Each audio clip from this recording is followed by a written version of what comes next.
기도를 오랜 시간 많이 한다고 해서 하나님께서 그 기도를 들으시는 것은 아닙니다. 모든 기도, 모든 예배를 받으시는 건 아니에요. 모든 사람을 받으시는 건 아니에요. 울리는 꽹과리와 같은 그런 시끄러운 기도 소리, 믿음 없이 주문처럼 부잘되는 중언부언의 기도 소리, 신의 쾌락과 만족과 또 정욕을 위해서 구하는 이기적인 기도가 너무나 많이 있어요. 여러분, 날마다 승리하는 영적 신앙생활을 하기를 원한다면 기도 생활에 성공해야 된다는 말씀이 나왔어요. 기도 생활에 성공하려면 하나님과의 관계를 먼저 회복해야 됩니다. 하나님의 이름을 위해서 살아가는 사람, 하나님의 이름을 위해서 살아가려면 주의 나라가 임해야 됩니다. 여러분, 나라를 적어도 구성하려면 영토와 백성과 주권, 이 세 가지가 가둬져 있어야 한 나라로 구성될 수 있다는, 하나님은 왕이시고 나라의 주관자이시고 통치자이시고 주의 나라가 임하오시며 라는 말은 통치자 되신 하나님께서 이 가운데 임하시옵소서라는 말과 똑같은 말이에요. 예수님, 하나님의 나라가 도대체 언제 옵니까? 언제 하나님의 나라가 세워집니까? 하나님의 나라는 눈으로 볼 수 있는 모습으로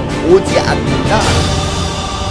내가 두 눈으로 천국을 보면 내가 믿을 거야. 자신들의 눈앞에서 금은보화가 펼쳐지면 믿겠다라는 거예요. 내가 하나님을 믿으니까 내 앞에 모든 금은보화가 쫙, 음식이 쫙, 내가 원하는 거, 내 소원 쫙 다 열려지면 내가 그것을 믿겠다. 하나님을 믿고자 하는 것이 아니죠. 도깨비방망이 하나 구해주시길 바라는 거예요. 예수님도 그런 사람들에게 하나님의 나라는 눈으로 볼 수 있는 것이 아니고 하나님의 나라는 너희 가운데 있다. 눈으로 볼 수 없었던 하나님 나라가 가까이 왔기 때문에 회개하라고 말씀하고 계시는 거예요. 요한은요, 예수님께서 오실 길을 예비한 사람입니다. 예수님께서 오셔서 다스려 주시기를 기대했던 거예요. 그런 의미로 천국이 가까이 왔다라고 말하고 있습니다. 정말 하나님의 나라가 임했는데 깨닫지 못하는 거예요. 그러니까 예수님도 회개하라, 하나님 나라가 가까웠다, 하늘나라가 가까이 왔다 또 외치십니다. 내가 바로 하늘나라야, 내가 바로 하나님 나라야. 그러니 너희들이 눈으로 보여달라고 했던 그런 의미를 생각하지 말고 나야, 내가 왔어. 예수님께서 오시기 전에 세상에 먼저 온 자가 있었죠.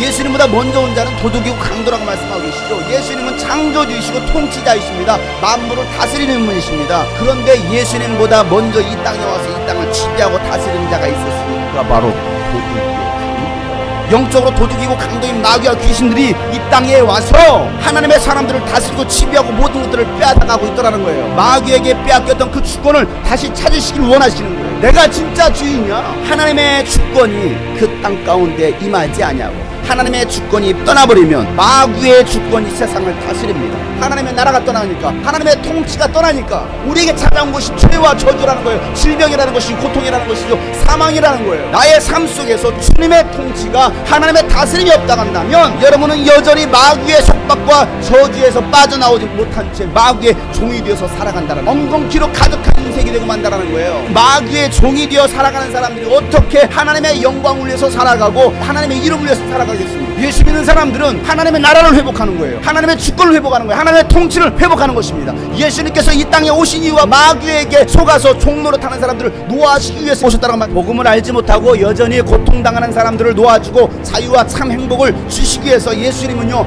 하나님의 나라가 임할 수 있도록 너희들을 기도하라 말씀하십니다. 마귀의 통치가 아닌 하나님의 통치를 받을 수 있도록 너희가 하나님의 나라가 임하도록 기도하라는 말씀하고 계십니다. 지금까지 하나님의 간섭을 받지 않고 살았습니다.